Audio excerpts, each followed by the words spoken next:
In this illustration we are given two cases, case 1 और दूसरा है हमारे पास केस 2। यहाँ पे देख सकते हो कि मैन केस 1 में एक प्लेटफॉर्म, एलिवेटेड प्लेटफॉर्म के ऊपर खड़ा हुआ है और ये एक स्ट्रिंग को सपोर्ट कर रहा है, राइट। और स्ट्रिंग जो है लाइट पुली, स्मूथ पुली से पास होती हुई एक ब्लॉक मास के साथ कनेक्टेड है। This is the case 1। Case 2 में आप देख सकते हो जबकि स्ट्रिंग या रोप जो है वो डायरेक्ट हेल्ड किए हुए है और इससे एक सस्पेंडेड है ब्लॉक एम। और यहाँ पे हमें मालूम करनी है normal reaction between the platform and man in case 1 and case 2। दोनों केसेस में हमें नॉर्मल रिएक्शन कैलकुलेट करनी है। तो सबसे पहले हम लोग यहाँ पे केस 1 को एनालाइज करेंगे। हमें यहाँ पे नॉर्मल रिएक्शन अगर मालूम करनी है तो first of all we need to draw the free body diagram. Free body diagram सबसे पहले मैन का मालूम करेंगे, फ्री बॉडी डायग्राम, राइट। तो मैन को हम लोग एज ए सिस्टम की तरह से ट्रीट करते हैं। अब मैन में लगने वाले फोर्सेस, फील्ड फोर्स एक तो वेट है mg, कैपिटल mg। दूसरा आप देख सकते हो कि मैन का कांटेक्ट है यहाँ पे स्ट्रिंग से या रोप से, और हमें मालूम है कि रोप या स्ट्रिंग में टेंशन होगा और टेंशन फोर्स कैसा है, पुलिंग नेचर का। तो ये मैन के हैंड को पुल करेगा, कहाँ पुल करेगा, ऊपर की तरफ। तो टेंशन फोर्स होगा ऊपर की तरफ। मैन का कांटेक्ट है इस प्लेटफॉर्म से और यहाँ पे होगा normal reaction. Normal reaction pushing nature का फोर्स है तो यहाँ पे ऊपर की तरफ होगा N1 और यहाँ पे टेंशन फोर्स T। ओके, अब ये आइडियल स्ट्रिंग है, लाइट स्ट्रिंग है, इनएक्सेंसिबल स्ट्रिंग है और फाइनली ये कनेक्टेड है M ब्लॉक मास से। तो इस पूरी स्ट्रिंग में टेंशन की वैल्यू यूनिफॉर्म होगी, सेम होगी। अगर हम लोग इस ब्लॉक का फ्री बॉडी डायग्राम ड्रॉ कर लें तो we can find the tension, okay. और यहाँ पे देख सकते हो कि इस पुली से ये स्ट्रिंग पास हो रही है, तो पुली का भी फ्री बॉडी डायग्राम अगर हम लोग ड्रॉ करना चाहें तो ऐसे ड्रॉ कर देंगे। यहाँ पे भी स्ट्रिंग है और यहाँ पे भी स्ट्रिंग है और टेंशन यहाँ पे भी होगा, यहाँ पे भी होगा। टेंशन पुलिंग नेचर का है तो ये टेंशन होगा। जैसा डिस्कस किया था, टेंशन शुड बी यूनिफॉर्म। अब यहाँ पे इस ब्लॉक के बारे में देखें। ब्लॉक में लगने वाले दो फोर्सेस हैं, mg और टेंशन फोर्स अपवर्ड, राइट। तो ये थे हमारे पास फ्री बॉडी डायग्राम। अब मैन पे जो नॉर्मल रिएक्शन आ रही है हम लोगों ने एज्यूम की हुई है दिस इज N1। हमें N1 की वैल्यू कैलकुलेट करनी है। मैन इक्विलिब्रियम में है। अगर इक्विलिब्रियम में है तो net force acting on the man should be zero. That means upward force should be equal to downward force. Upward force हमारे पास T एंड N1 और डाउनवर्ड फोर्स है कैपिटल mg। तो इक्विलिब्रियम की कंडीशन लिख देते हैं N1 plus T equal to capital mg। इससे हमें N1 की वैल्यू मिल जाएगी, right. N1 is equal to mg minus T। अब T की ज़रूरत है, T कैलकुलेट करनी है। तो यहाँ पे देख सकते हो कि ये ब्लॉक भी इक्विलिब्रियम में है, ये कैसा है, सस्पेंडेड है। तो यहाँ पे नेट फोर्स जीरो होना चाहिए और नेट फोर्स अगर जीरो है तो यहाँ पे small mg is equal to T। तो इससे हमें T की वैल्यू मिल जाएगी, राइट। अब T की वैल्यू अगर हम लोग यहाँ सब्स्टिट्यूट कर देंगे, इसको इक्वेशन नंबर 2 ले लेते हैं, तो इक्वेशन नंबर 1 और 2 से हम लोग यहाँ पे N1 की वैल्यू अब कैलकुलेट कर सकते हैं, राइट। सब्स्टिट्यूट करते हैं, ये वैल्यू इसमें G कॉमन ले लेंगे तो हमारे पास आएगा capital M minus small m multiplied by G। This is the normal reaction afforded by platform on the man, right. और उतनी ही नॉर्मल रिएक्शन मैन प्लेटफॉर्म में लगा रहा होगा। This is the first part. अब सेकेंड पार्ट में चलते हैं। सेकेंड पार्ट में देख सकते हो कि मैन प्लेटफॉर्म के ऊपर खड़ा हुआ है और इस हाथ से स्ट्रिंग को यहाँ पे डायरेक्टली कैच किए हुए और स्ट्रिंग इधर पे पुली के थ्रू पास नहीं हो रही है, राइट। तो यहाँ पे भी हमें क्या करना होगा, free body diagram of man draw करना पड़ेगा। तो first of all let us draw the free body diagram of the man. Man को एक सिस्टम की तरह से ट्रीट किया गया। मैन में लगने वाले फोर्सेस होंगे gravitation force, that will be in the downward direction. और टेंशन फोर्स यहाँ पे देख सकते हो स्ट्रिंग हेल्ड किया हुआ है तो टेंशन फोर्स पुलिंग फोर्स है तो नीचे लगेगा टेंशन फोर्स। और यहाँ कांटेक्ट है ग्राउंड से, प्लेटफॉर्म से, तो नॉर्मल रिएक्शन लगेगी ऊपर। तो सबसे पहले ये हो गया mg, नॉर्मल रिएक्शन ऊपर की तरफ। सपोज ये N2 ले लिया हमने, राइट। और टेंशन फोर्स हमारे पास हो जाएगा नीचे की तरफ। अब मैन के इक्विलिब्रियम के बारे में देखें तो मैन पे net force 0, upward force should be equal to downward force. Upward force हमारे पास है यहाँ पे N2 और डाउनवर्ड फोर्स है T और कैपिटल mg, राइट। अब हमें यहाँ पे T की वैल्यू कैलकुलेट करनी है। T की वैल्यू हम लोग free body diagram of the block से कैलकुलेट कर सकते हैं। इसका फ्री बॉडी डायग्राम ड्रॉ करते हैं। इस पे लगने वाले फोर्सेस देखें, ये सिस्टम है। एक तो ग्रेविटी फोर्स होगा mg डाउनवर्ड डायरेक्शन में, और टेंशन फोर्स यहाँ पे होगा, पुलिंग फोर्स है तो ऊपर।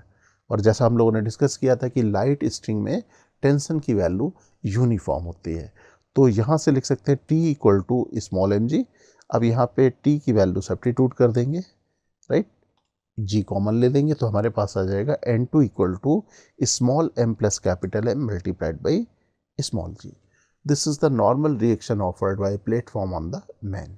ओके, इस इलस्ट्रेशन में यहाँ पे देख सकते हो कि एक स्ट्रक्चर ऐसा है, इसमें बहुत सारी स्ट्रिंग कनेक्टेड है, रोप कनेक्टेड है। ये है 1, दिस इज 2, 3, 4 और एक वर्टिकल डायरेक्शन में भी, और 10 kg ब्लॉक को ये सपोर्ट कर रही हैं। यहाँ पे हमें मालूम करना है tension in this fourth string. Okay, इसके लिए हमें फ्री बॉडी डायग्राम ड्रॉ करना पड़ेगा, और फ्री बॉडी डायग्राम यहाँ पे थोड़ा सोच के हमें ड्रॉ करना होगा, क्योंकि हमें केवल T4 कैलकुलेट करना है।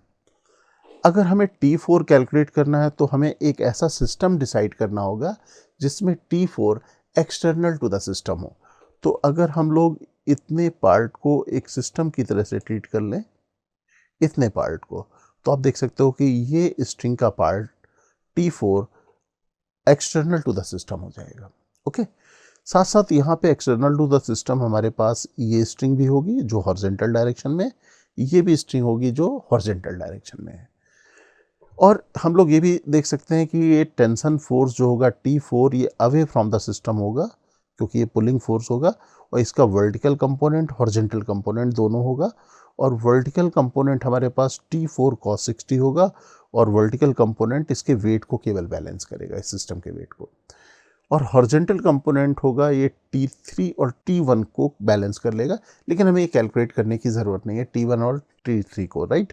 तो यहाँ पे T4 कैलकुलेट करने के लिए हम लोग अपना सिस्टम अब अलग कर लेते हैं, लाइक दिस। अब इस सिस्टम में देखते हैं एक्सटर्नल फोर्सेस। एक तो हमारे पास इसका वेट होगा 100 न्यूटन, ये फील्ड फोर्स है। T1 दिस टेंशन, यहाँ पे वेट टेंशन एक्ट करेगा T3, और यहाँ पे T4 के component vertical, T4 cos 60, because ये स्ट्रिंग का पार्ट वर्टिकल से 60 डिग्री एंगल बना रहा है, और यहाँ पे हम लोग लिख सकते हैं T4 sin 60। अब वर्टिकल डायरेक्शन में देखें फोर्सेस क्या क्या हैं, T4 cos 60 और ये है 100 न्यूटन। तो हम लोग कह सकते हैं कि इस सिस्टम के लिए sigma Fy should be equal to 0। Sigma Fy equal to 0 है तो upward force should be equal to downward force. Upward force है T4 cos 60 that is equal to 100। cos 60 की वैल्यू 1/2 कर देंगे, तो अगर 1/2 रखेंगे तो T4 इक्वल टू 200 न्यूटन आ जाएगा। This is the tension in the string under consideration. Okay, in this illustration it is given the breaking strength of the string connecting wall and block B. This is the wall, this is the block B, is 175 Newton. That is maximum tension इस string जो bear कर सकती है इस string में, that is 175 Newton है। Find the magnitude of the weight of the block A. हमें इसकी magnitude weight की calculate करनी है, for which the system is stationary या इक्विलिब्रियम में, स्टैटिक इक्विलिब्रियम में है। The block B weight 700 newton, block B का वेट गिवन है 700 न्यूटन, राइट। तो अब यहाँ पे हम लोग क्या करें, डायग्राम प्लेस करते हैं नेक्स्ट पेज में, दिस वन।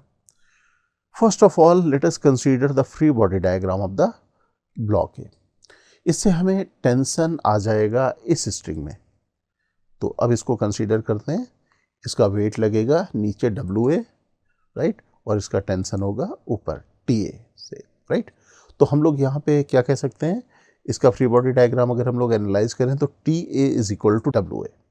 हमें इनफैक्ट WA की वैल्यू कैलकुलेट करनी है। अब B का फ्री बॉडी डायग्राम एनालाइज करें, इसको सिस्टम ले लें। इस सिस्टम में अगर देखें तो वर्टिकल डायरेक्शन में हमें एनालाइज करने की ज़रूरत नहीं है, क्योंकि वो तो पहले से इक्विलिब्रियम में है। वेट नीचे लग रहा है और जो सपोर्ट की नॉर्मल रिएक्शन है ऊपर लग रही है, दोनों बैलेंस है, हमें वो कैलकुलेट नहीं करना। तो हम लोग यहाँ पे इसको हॉरिजॉन्टल डायरेक्शन में एनालाइज करते हैं। तो फ्री बॉडी डायग्राम में हमें एक टेंशन फोर्स यहाँ ड्रॉ करना पड़ेगा, एक टेंशन फोर्स यहाँ ड्रॉ करना पड़ेगा, राइट। जिसमें जो T1 है वो हम लोगों को गिवन है, क्योंकि क्वेश्चन में गिवन है कि ये मैक्सिमम टेंशन बियर कर सकता है 175 न्यूटन। तो T1 की मैक्सिमम पॉसिबल वैल्यू हो गई 175 न्यूटन। तो अब हम लोग free body diagram of B को कह सकते हैं this TB is equal to T1, right. So it is 175 newton. हमें TB की वैल्यू आ गई। अब हम लोग यहाँ पे इस जंक्शन के फ्री बॉडी डायग्राम को एनालाइज करना चाहेंगे, क्योंकि हमें ये टेंशन मालूम है, ये टेंशन मालूम है, राइट। तो अब हम लोग यहाँ पे इसको एनालाइज करते हैं। TA TB ये मालूम है। सपोज इस टेंशन को हमने लिख लिया T2, ओके। अब हमें ये मालूम है ये एंगल 30 डिग्री है, we know this angle is 30 degree. We can make the component of this T2 in the horizontal direction and vertical direction. So this is T2 cos 30 and this is T2 sin 30, okay? अब हम लोग यहाँ पे horizontal और vertical direction में इस junction को analyse करेंगे। तो सबसे पहले हम लोग हॉरिजॉन्टल डायरेक्शन के बारे में बात करेंगे। In horizontal direction forces should be balance, और देखते हैं left side force should be equal to right side force. तो TB is equal to T2 cos 30, ये हमारे पास इक्वेशन होगी। cos 30 √3/2 और TB की वैल्यू हम लोगों ने कैलकुलेट की है यहाँ पे 175 न्यूटन। हम लोग रख देते हैं यहाँ पे वैल्यू, राइट।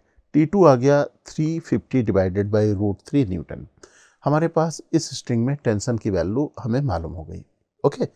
अब हम लोगों को मालूम है ये वाला TA के बारे में, right. TA is equal to, हम लोगों ने यहाँ पे लिखा हुआ था TA is equal to WA, और इनफैक्ट हमें WA कैलकुलेट करना है।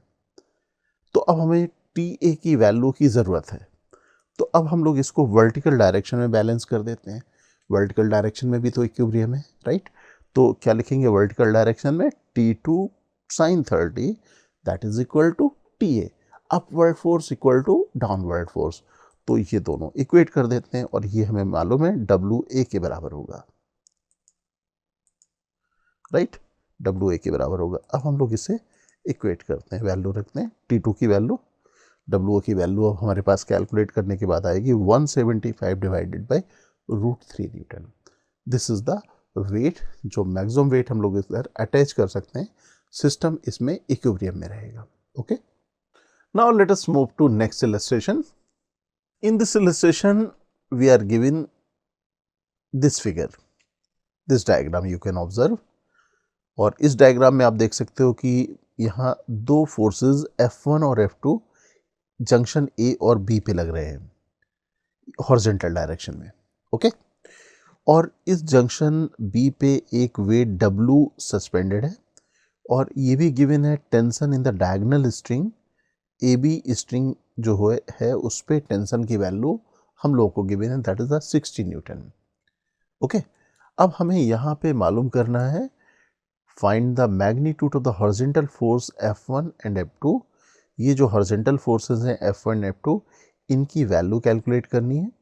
एंड ये भी हमें मालूम करना है कि what is the weight W, weight जो हमने सस्पेंडेड किया हुआ उसकी वैल्यू क्या है, कि ये सिस्टम इक्विलिब्रियम में रहे, ओके। हमें यहाँ पे इस सिस्टम की एनालिसिस पहले कर लेनी चाहिए, तब आगे बढ़ते हैं। जैसे आप देख सकते हो कि अगर हम लोग पूरे सिस्टम को एक साथ देखें तो एक्सटर्नल फोर्स हो जाएंगे F1 F2 और वेट डाउनवर्ड डायरेक्शन में लग रहा है। अगर इसको मैंने पूरे को एक सिस्टम ले लिया, राइट, पूरे को सिस्टम ले लिया, तो टेंशन फोर्स भी एक वर्टिकल फोर्स है और वेट भी वर्टिकल फोर्स है, और ये हॉरिजॉन्टल फोर्सेस हैं। तो सिस्टम अगर इक्विलिब्रियम में है तो net force in the vertical direction and horizontal direction should balance each other, और net summation of the horizontal forces and net summation of the vertical forces should be 0। तो उसके लिए कंपलसरी कंडीशन क्या होनी चाहिए, F1 should be equal to F2, तभी हमारे पास ये सिस्टम इक्विलिब्रियम में आएगा, राइट। तो हम लोग F1 की वैल्यू कैलकुलेट कर लेंगे तो F2 अपने आप आ जाएगा कैलकुलेट होके, लेकिन फिर भी हम लोग क्रॉस चेक करेंगे दो अलग अलग पॉइंट्स पे F1 और F2 की वैल्यू कैलकुलेट अलग अलग करके, राइट। तो सबसे पहले हम लोग क्या करते हैं, फ्री बॉडी डायग्राम जंक्शन ए का ड्रॉ करते हैं। जंक्शन ए पे लगने वाले फोर्सेस देखें, एक तो डायरेक्ट फोर्स है F1 लेफ्ट वर्ड डायरेक्शन में, टेंशन फोर्स अपर स्ट्रिंग का से T1 ऊपर की तरफ, और ये टेंशन फोर्स हमारे पास जो जिसकी वैल्यू गिवन है, इसको सपोज मैंने कैपिटल T लिख दिया, तो F1 ये T1 और ये 45 डिग्री एंगल पे आया कैपिटल T। ओके, अब हम लोग यहाँ पे इसके कंपोनेंट्स कर लेते हैं, T cos 45 और T sin 45। अब free body diagram of junction A को देखें, अगर ए के जंक्शन को अगर हम लोग एनालाइज करें तो हमें ये इक्विलिब्रियम में रखना है, तो net force in the horizontal direction and vertical direction should balance. तो हम लोग सबसे पहले हॉरिजॉन्टल डायरेक्शन देख लें, क्योंकि हमें F1 कैलकुलेट करना है, तो F1 should be equal to T cos 45 degree, इसको लिख लेते हैं, राइट। T की वैल्यू हम लोग को मालूम है, गिवन है, दिस इज 60 न्यूटन और ये एंगल 45 1/√2, इससे F1 की वैल्यू आ जाएगी 30√2 न्यूटन। हमने F1 कैलकुलेट कर लिया और हम लोग एनालाइज पहले से कर चुके हैं कि F1 और F2 की वैल्यू इक्वल होगी। तो चलो इसे प्रूव करके देखते हैं। अब हम लोग एनालाइज करते हैं जंक्शन बी को। जंक्शन बी पे लगने वाले फोर्सेस देखें। जंक्शन बी पे एक तो ये टेंशन लगेगा नीचे की तरफ, ये टेंशन लगेगा डायगोनल स्ट्रिंग का, और ये लगेगा F2 राइट वर्ड डायरेक्शन में। तो फ्री बॉडी डायग्राम ड्रॉ कर लें। Okay, this is F2, this is W। इस स्ट्रिंग का टेंशन W के बराबर होगा, इसलिए हमने इस स्ट्रिंग का अलग से फ्री बॉडी डायग्राम बनाने के बजाय, इस ब्लॉक का फ्री बॉडी डायग्राम ड्रॉ करने के बजाय डायरेक्ट लिख लिया है, this is equal to W। और इस डायगोनल स्ट्रिंग में टेंशन T 45 डिग्री एंगल में। यहाँ पे भी हम लोग डायगोनल स्ट्रिंग के टेंशन के कंपोनेंट्स कर लेते हैं, राइट। T cos 45 और T sin 45। अब हॉरिजॉन्टल डायरेक्शन में पहले एनालाइज करते हैं। हॉरिजॉन्टल डायरेक्शन में junction B should be at equilibrium, तो leftward force should be equal to rightward force, तो F2 equal to T sin 45 degree. Okay, हमें T की वैल्यू मालूम है, sin 45 1/√2, ये आ जाएगा 30√2 न्यूटन। जो हम लोगों ने एनालाइज किया था F1 should be equal to F2, देखो दोनों इक्वल आ रहे हैं। ओके, अब हमें कैपिटल W की वैल्यू कैलकुलेट करनी है। इसके लिए हम लोग वर्टिकल डायरेक्शन में इसको एनालाइज करेंगे, इस जंक्शन को। जंक्शन इक्विलिब्रियम में है, तो वर्टिकल डायरेक्शन में upward force should be equal to downward force. Vertical direction में डाउनवर्ड है W, अपवर्ड हमारे पास है T cos 45, इक्वल करना होगा, T मालूम है, cos 45 1/√2, वैल्यू रख देते हैं, this is 30√2 Newton. This is the answer of W, जो वेट हम लोग यहाँ पे अटैच करेंगे। Now let us move to next illustration. In this illustration we are given this system, right? आप देख सकते हो कि यहाँ पे ये ब्लॉक 20 kg का अटैच है इस स्ट्रिंग के थ्रू, और ये दो अलग अलग स्ट्रिंग 60 डिग्री एंगल बना रही हैं। यहाँ पे एक जंक्शन बी है जहाँ पे ये हॉरिजॉन्टल स्ट्रिंग जिसमें टेंशन T3 है अटैच है, और ये इंक्लाइंड 60 डिग्री पे इंक्लाइंड स्ट्रिंग, और ये अगेन 60 डिग्री पे इंक्लाइंड स्ट्रिंग, इस तरह से। ओके, तो ये डायग्राम आप देख सकते हो। यहाँ पे हमें मालूम करना है find the tension in each string T1, T2, T3, T4 and T5। हमें यहाँ पे टेंशन की वैल्यू मालूम करनी है। ओके, अलग अलग स्ट्रिंग है तो हमारे पास टेंशन की वैल्यू भी अलग अलग हो सकती हैं। हम लोग इसका फ्री बॉडी डायग्राम ड्रॉ करेंगे। सबसे पहले हम लोग जंक्शन इसको एनालाइज करते हैं, राइट। इस जंक्शन को एनालाइज करने के पहले एक काम करते हैं, इस स्ट्रिंग का टेंशन कैलकुलेट कर लेते हैं by drawing the free body diagram of 20 kg। 20 kg में वेट नीचे लगेगा 200 newton, that is T capital T is equal to 200 newton, लिख लेंगे बाद में, ज़रूरत पड़ेगी इसकी। अब हम लोग यहाँ पे इस जंक्शन को एनालाइज करते हैं। इस जंक्शन में 3 फोर्सेस लग रहे हैं। One is this tension, right? Second is this tension T2 और third is T1। तो ड्रॉ कर लेते हैं T और ये हमारे पास आ गया T2 और ये T1। ये 60 डिग्री एंगल है, राइट। तो ये एंगल 30 डिग्री और ये एंगल 30 डिग्री होगा। ओके, तो ये एंगल हम लोग बाद में जब एनालाइज करेंगे 30 डिग्री होगा, लिख लेते हैं। चलो 30 degree and this is 30 degree. Okay, अब इस फ्री बॉडी डायग्राम से एक चीज तो क्लियर हो रही है कि अगर ये जंक्शन इक्विलिब्रियम में रखना है तो हॉरिजॉन्टल और वर्टिकल दोनों इक्विलिब्रियम होना कंपलसरी है। उसके लिए ज़रूरी है कि horizontal component of tension T1 and horizontal component of tension T2 should be equal. और अगर ये इक्वल है तो कंपलसरी हो जाएगी T1 should be equal to T2, right. अब चलते हैं हम लोग इस जंक्शन को एनालाइज करने में। इस जंक्शन में आप देख सकते हो कि फोर्स लग रहा है T1, T4 and T3। Draw कर देते हैं। दिस इज T1, ये हॉरिजॉन्टल वर्टिकल से 30 डिग्री एंगल बनाएगा, ये 30 डिग्री, और ये स्ट्रिंग 60 डिग्री एंगल बना रही है, तो tension force T4 60 degree angle पे होगा। साथ में एक और टेंशन फोर्स लगेगा T3, this is T3। Okay, हमें इस जंक्शन का फ्री बॉडी डायग्राम ड्रॉ नहीं करना because of the symmetry. We can say जैसा यहाँ पे होगा फ्री बॉडी डायग्राम, वही फ्री बॉडी डायग्राम यहाँ होगा। ओके, जैसे हम लोग यहाँ पे एक चीज़ को एनालाइज करें कि अगर इतना सिस्टम ले लें, सपोज हम लोग सिस्टम इसको एनालाइज करें, इतने पार्ट को, तो आप देख सकते हो कि horizontal component of T4 and horizontal component of T5 should be equal. अगर ये दोनों हॉरिजॉन्टल कंपोनेंट इक्वल होंगे तो आप देख सकते हो कि एंगल 60 डिग्री और 60 डिग्री है, तो उसके लिए कंपलसरी है कि T4 और T5 दोनों इक्वल हों। इसलिए हम लोगों ने यहाँ पे केवल एक साइड का फ्री बॉडी डायग्राम ड्रॉ किया हुआ है। ओके, अब कैपिटल T हमने लिख दिया 200, और यहाँ पे भी हमने एनालाइज किया था T1 is equal to T2, right. और अब हम लोग यहाँ पे चलते हैं एनालिसिस करने के लिए इस जंक्शन की। वर्टिकल डायरेक्शन पहले देखते हैं। वर्टिकल डायरेक्शन में अगर ये बैलेंस है तो हमारे पास vertical component T2 cos 30, T1 cos 30 दोनों का समेशन कैपिटल T के बराबर होगा, और T1 is equal to T2 लिख लिया था, तो 2T1 cos 30 equal to capital T होगा, राइट। हम लोग यहाँ से T1 की वैल्यू निकाल लें, ये T1 की वैल्यू आएगी। cos 30 की वैल्यू हम लोग को मालूम है, cos 30 हम लोग लिखते हैं √3 डिवाइडेड बाई 2, तो अब हम लोग इसकी वैल्यू रख दें 200 डिवाइडेड बाई √3 न्यूटन। हमें T1 आ गया। अब T1 कैलकुलेट करने के बाद अब हम लोग एनालाइज करते हैं इस वाले पार्ट को, राइट। इसको भी हम लोग सबसे पहले वर्टिकल डायरेक्शन में एनालाइज करते हैं। वर्टिकल डायरेक्शन में नेट फोर्स अगर हमारे पास 0 है तो vertical component of T4 should be equal to vertical downward component of T1, ये दोनों इक्वल होंगे।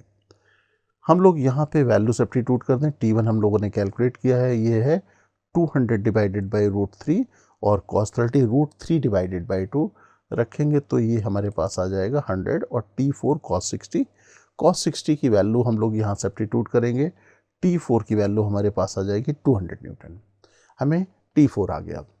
अब हॉरिजॉन्टल डायरेक्शन में एनालाइज करें तो हॉरिजॉन्टल डायरेक्शन में leftward force should be equal to rightward force, तो हॉरिजॉन्टल डायरेक्शन में T3 plus T1 sin 30 equal to T4 sin 60, right.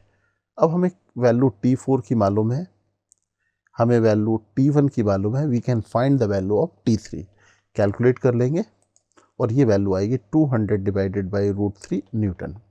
तो ये थे हमारे पास सभी स्ट्रिंग के पार्ट में टेंशन की values. Okay, so up to this point we learn how to analyse equilibrium of a particle. इन सभी केसेस को जो पिछले हमने एनालाइज किए थे या इलस्ट्रेशन जो हम लोगों ने सॉल्व किए, उन सभी केसेस में हमने net force acting on A particle और बॉडी को ज़ीरो किया। जहाँ पे एक से ज़्यादा फोर्सेस एक्ट कर रहे थे वहाँ पे हम लोगों ने फोर्सेस के कंपोनेंट्स लिए, और जैसे हम लोगों ने x कंपोनेंट को बैलेंस किया या y कंपोनेंट को बैलेंस किया, तो नेट फोर्स बैलेंस करने के बाद इक्विलिब्रियम को कंसीडर किया। हमारे पास इक्विलिब्रियम ऑफ द पार्टिकल को एनालाइज करने के लिए एक और एफिशिएंट मेथड है लैमीज थ्योरम। तो अब हम लोग लैमीज थ्योरम का एप्लीकेशन करके हम लोग लर्न करेंगे कि इक्विलिब्रियम द पार्टिकल को कैसे एनालाइज करें। इससे पहले हम लोग लैमीज थ्योरम को एक बार रिव्यू कर लेते हैं। Okay, so let us learn या रिव्यू लैमीज थ्योरम। सपोज मेरे पास एक पार्टिकल है ये, ओके, और इस पार्टिकल पे 3 कॉन्करेंट फोर्सेस एक्ट कर रहे हैं, ये फोर्स P, Q और R। कॉन्करेंट फोर्सेस वो फोर्सेस हैं जहां पे तीनों फोर्सेस की लाइन ऑफ एक्शन मीट कर रही हों। कोई ज़रूरी नहीं है कि वो तीनों फोर्सेस एक पार्टिकल पे एक्ट कर रहे हों, उनकी लाइन ऑफ एक्शन भी उस पॉइंट से पास हो सकती है। तो इस पॉइंट से suppose in 3 forces P, Q, R की लाइन ऑफ एक्शन पास हो रही थी। तो अब हम लोग इस सिचुएशन को क्या कहेंगे? If 3 concurrent forces P, Q, R acting on this particle, okay, और ये पार्टिकल इस समय इक्विलिब्रियम में है। Suppose angle between Q and R vector, suppose ये एंगल हम लोग इससे अल्फा डिफाइन कर रहे हैं। अल्फा एंगल को अगर आप ध्यान से देखें, it is the angle opposite to the P vector, okay, P vector के जस्ट सामने वाला एंगल है। सिमिलरली हम लोग यहाँ पे दूसरा एंगल सपोज ये डिफाइन करें beta, this angle is in front of this vector Q, opposite of vector Q। Similarly हमारे पास ये एंगल गामा डिफाइन कर दिया, और ये एंगल है opposite to the vector R। तो लैमीज थ्योरम हम लोगों ने वेक्टर, जब हम लोगों ने पढ़ा था वेक्टर सेक्शन, उस समय डिस्कस किया था। क्या हम लोग किस तरीके से यहाँ पे रिलेट कर सकते हैं अल्फा बीटा गामा को वेक्टर P Q R से? We can write P divided by sine alpha equal to Q divided by sine beta, that is equal to R divided by sine gamma. Okay, तो ये हमारे पास लैमीज theorem है। इसका application हम लोग कैसे करें? सपोज मेरे पास एक ऑब्जेक्ट है, उसको मैंने इस तरह से अरेंज किया हुआ है।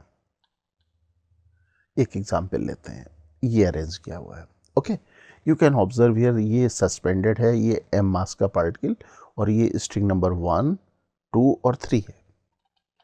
सपोज टेंशन इस स्ट्रिंग में T1 और यहाँ T2 और यहाँ T3 है, और ये तीनों स्ट्रिंग यहाँ पे मीट कर रही हैं, ओके, T1, T2, T3।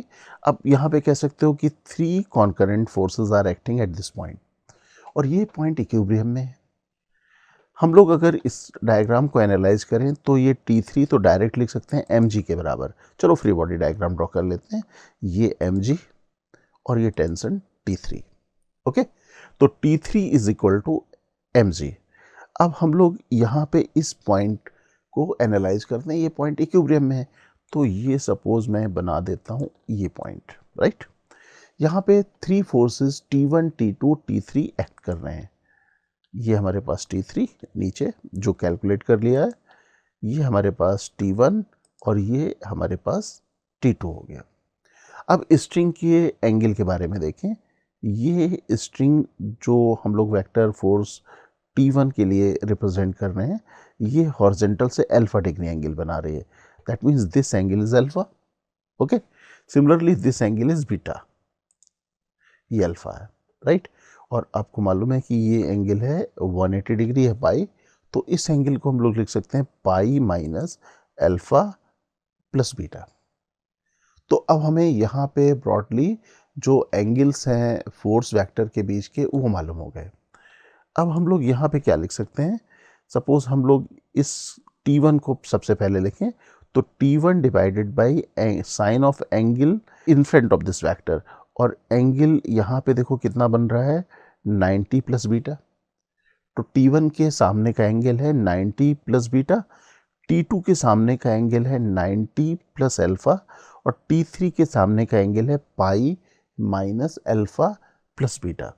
तो अब लैमीज थ्योरम के अकॉर्डिंग हम लोग यहाँ पे इसको इस तरीके से लिख सकते हैं, राइट। क्लियर है? T1 and in front of this 90 plus beta, तो sine 90 plus beta. Similarly T2 के लिए हमने लिख दिया यहाँ पे 90 प्लस अल्फा, तो साइन 90 प्लस अल्फा। अब T3 के सामने sine pi minus alpha plus beta, ये लिख दिया, ओके। साइन 90 प्लस बीटा को लिख सकते हैं हम लोग यहाँ पे cos beta, sine 90 plus alpha को लिख सकते हैं कॉस अल्फा, और ये हमारे पास आ जाएगा sine alpha minus beta. T3 हमारे पास नोन था तो मैंने इसे mg लिख दिया। अब T1 की वैल्यू और T2 की वैल्यू हम लोग यहाँ से कैलकुलेट कर सकते हैं।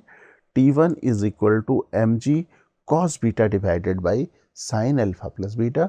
Similarly we can write T2 equal to mg cos alpha divided by sin alpha plus beta, right. अब हम लोग यहाँ पे एक रियल एग्जाम्पल लेके चलते हैं और उस एग्जाम्पल के थ्रू या इलस्ट्रेशन के थ्रू हम लोग डिफरेंट स्ट्रिंग में टेंशन कैलकुलेट करते हैं। तो एक इलस्ट्रेशन ये ले लेते हैं, राइट। सिमिलर इलस्ट्रेशन है जैसा भी हम लोगों ने लर्न किया था। यहाँ पे गिवन है a ball of mass small m equal to 10 kg। इसका मास है 10 kg, is suspended with the help of the 3 strings as shown in the figure. यहाँ पे हमें मालूम करना है T1, T2 और T3 की वैल्यू। इन तीनों स्ट्रिंग में हमें टेंशन की वैल्यू कैलकुलेट करनी है, राइट। T1 कैलकुलेट करने में हमें कोई दिक्कत नहीं, डायरेक्ट भी लिख सकते हैं। सपोज हम लोग इसका फ्री बॉडी डायग्राम ड्रॉ कर दें, राइट। तो mg नीचे होगा और टेंशन T1 ऊपर होगा। डायरेक्ट लिख सकते हैं T1 is equal to mg और m की वैल्यू है 10 और g की वैल्यू हम लोग 10 यूज़ करते हैं तो 100 न्यूटन आ गया। अब ये पॉइंट इक्विलिब्रियम में है और 3 concurrent forces are acting at this point. तो इस पॉइंट को हम लोग ड्रॉ कर लेते हैं अलग से इस तरह से, राइट। एंगल हमें मालूम है, दिस इज 30 डिग्री और दिस इज 60 डिग्री। और यहाँ पे हम लोग एक काम और करते हैं, यहाँ पे टेंशन T1, यहाँ पे टेंशन T2 और यहाँ पे टेंशन T3 ड्रॉ कर देते हैं, T1, T3 and T2। Okay, अब हम लोग लैमिस थ्योरम यूज़ कर देते हैं। डायग्राम को प्लेस कर लेते हैं नेक्स्ट पेज में यहाँ पे। अब अगर हम लोग T1 पहले लिख रहे हैं तो T1 divided by sign of this angle, और ये एंगल हमारे पास कितना है 30 प्लस 60, तो लिख देते हैं यहाँ पे, ओके, ये वाला। अब अगर हम लोग T2 यूज कर रहे हैं तो T2 divided by sign of this angle, और ये एंगल है 180 माइनस 60। अगर हम लोग T3 यूज कर रहे हैं तो हमें साइन ऑफ दिस एंगल लिखना होगा, और ये एंगल है 180 माइनस 30। ओके, अब इसको तो हम लोग लिख सकते हैं साइन 90 30 प्लस 60, इसको हम लोग लिख सकते हैं साइन 60 और इसको लिख सकते हैं साइन 30। ओके, अब हम लोग T2 और T3 की वैल्यू कैलकुलेट कर लेंगे। T1 की वैल्यू हम लोगों ने अभी कैलकुलेट की थी यहाँ पे। अब वैल्यू फाइनलाइज कर लेते हैं, कैलकुलेशन इतना आएगा, और भी सिंप्लीफाई कर दें, 50√3 newton, this is the tension T2, और फिर T3 की वैल्यू सिंप्लीफाई कर लें, right, and this is equal to 50 newton. ये हमारे पास आ गया। ओके, अब एक इलस्ट्रेशन और लेते हैं। In this illustration it is given two bodies of masses m1 and m2, m1 this and m2 this, are hanging from smooth inextensible strings. ये जितनी भी स्ट्रिंग है आइडियल स्ट्रिंग है, और आइडियल स्ट्रिंग की प्रॉपर्टी के बारे में हम लोग कई बार डिस्कस कर चुके हैं। एक बार फिर से देख लें कि पहली चीज़ तो है कि यहाँ पे लाइट लेंगे स्ट्रिंग को, और लाइट स्ट्रिंग में हमें मालूम है टेंशन की वैल्यू यूनिफॉर्म होगी, पूरी स्ट्रिंग में टेंशन विल बी यूनिफॉर्म। तो हम लोग कह सकते हैं कि इस स्ट्रिंग में टेंशन जो भी होगा यूनिफॉर्म होगा, यहाँ पे भी यूनिफॉर्म होगा और यहाँ पे भी यूनिफॉर्म होगा। ओके, अब हमें यहाँ पे tension in each string calculate करना है। सपोज मैंने डायग्राम यहाँ पे ड्रॉ कर लिया। ओके, तो कुछ चीज़ें जो हम लोग डायरेक्ट बतला सकते हैं, जैसे यहाँ पे इस स्ट्रिंग में टेंशन m1g, इस स्ट्रिंग में टेंशन m2g, हम लोग इधर पे आसानी से देख सकते हैं। अब इस पॉइंट का फ्री बॉडी डायग्राम ड्रॉ करें। इस पॉइंट पे 3 फोर्सेस एक्ट कर रहे हैं, tension of string 1, tension of string 2 और टेंशन ऑफ स्ट्रिंग 3। ये T1, और T1 का एंगल आप देख सकते हो, ये एंगल है theta, that means this angle should be theta, तो ये एंगल भी थीटा होगा। ओके, सिमिलरली इस टेंशन को T3 और इस टेंशन को T2 ले ले, दिस इज T2 और दिस इज T3। ओके, अब यहाँ पे T3 की वैल्यू सबसे पहले कैलकुलेट कर ले, कितनी अभी हम लोगों ने डिस्कस की थी m1g। चलो डायग्राम बना देते हैं, दिस इज m1g। सिमिलरली यहाँ पे हम लोग टेंशन की वैल्यू कैलकुलेट कर सकते हैं m2g, और ये टेंशन हमारे पास हो गया, राइट, T2। अब हमें टेंशन मालूम हो गया यहाँ पे और यहाँ पे, हमें अब टेंशन T1 में कैलकुलेट करना है, राइट। चलो इन वैल्यूज़ को लिख भी लेते हैं, लेकिन यहाँ पे एक चीज़ और इंटरेस्टिंग कि ये देख रहे हो लाइट पुली है, और यहाँ पे अगर फ्री बॉडी डायग्राम ड्रॉ करने के लिए कहा जाए तो टेंशन यहाँ पे away from the point of suspension T2, और यहाँ पे टेंशन की डायरेक्शन होगी हॉरिजॉन्टल। ओके, तो ये फ्री बॉडी डायग्राम। चलो अब ये भी लिख लेते हैं T2 और T3 जल्दी से। T2 की वैल्यू हमारे पास है m2g और T3 की वैल्यू है m1g। Now let us apply Lami's theorem at point P because you can observe point P is in equilibrium और यहाँ पे 3 concurrent forces एक्ट कर रहे हैं T1, T2, T3। तो अब हम लोग इस डायग्राम को रखते हैं नेक्स्ट पेज में, दिस वन। ओके, और P पॉइंट पे हम लोग यहाँ पे यूज कर रहे हैं Lami's थ्योरम, अप्लाई कर रहे हैं Lami's थ्योरम। आप यहाँ पे देख सकते हो T1 के सामने का एंगल है 90 डिग्री, तो लिखना होगा T1 डिवाइडेड बाई साइन 90, और T2 के अपोजिट एंगल है 180 माइनस थीटा, तो लिखना पड़ेगा T2 divided by sign pi minus theta, and opposite angle of T3 is 90 plus theta, तो लिखना होगा T3 divided by 90 plus theta. Okay, अच्छा एक और इम्पॉर्टेंट चीज़ हम लोग यहाँ पे ऑब्जर्व कर लें कि ओरिजिनल क्वेश्चन में ये स्ट्रिंग का इंक्लिनेशन गिवन नहीं था, ये थीटा गिवन नहीं था। हमने यहाँ पे ये एंगल एज्यूम किया हुआ है theta. That means while calculating the value of T1, जब हम लोग T1 की वैल्यू को एक्सप्रेस करेंगे, उस वैल्यू में हमारे पास थीटा एंगल अपेयर नहीं होना चाहिए, because it was not given originally in the question. तो अब हम लोग यहाँ पे Lami's थ्योरम पहले लिख लेते हैं, T1 divided by sine 90, T2 divided by sine 180 minus theta, और T3 divided by sine 90 plus theta. Okay, sine 90 is equal to 1, और ये sine pi minus theta is equal to sine theta, और sine 90 plus theta equal to cos theta. T2 value is equal to m2g और T3 value is m1g, ये लिख देते हैं। Okay, अब हम लोग इस इक्वेशन को 2 इक्वेशन में बाइफरकेट कर लेते हैं। वी कैन राइट हियर, अगर आप देख सकते हो तो यहाँ पे लिख सकते हैं T1 cos theta equal to m1g and T1 sin theta equal to m2g। These are the 2 equations. Okay, अब हमें थीटा यहाँ एलिमिनेट करना है। T1 वैल्यू हमें यहाँ पे कैलकुलेट करनी है, तो हम लोग इसे स्क्वायर ऐड कर दें तो हमारा पर्पस सॉल्व हो जाएगा। तो अगर हम लोग स्क्वायर ऐड करेंगे तो यहाँ पे लेफ्ट हैंड साइड में होगा m2g whole square plus m1g whole square equal to T1 square and bracket में sine square theta plus cos square theta, जिसकी वैल्यू 1 होगी। तो अब हमारे पास T1 की वैल्यू सॉल्व करने के बाद आएगी under root m1 square plus m2 square multiplied by g. This is the tension in string number 1. Okay.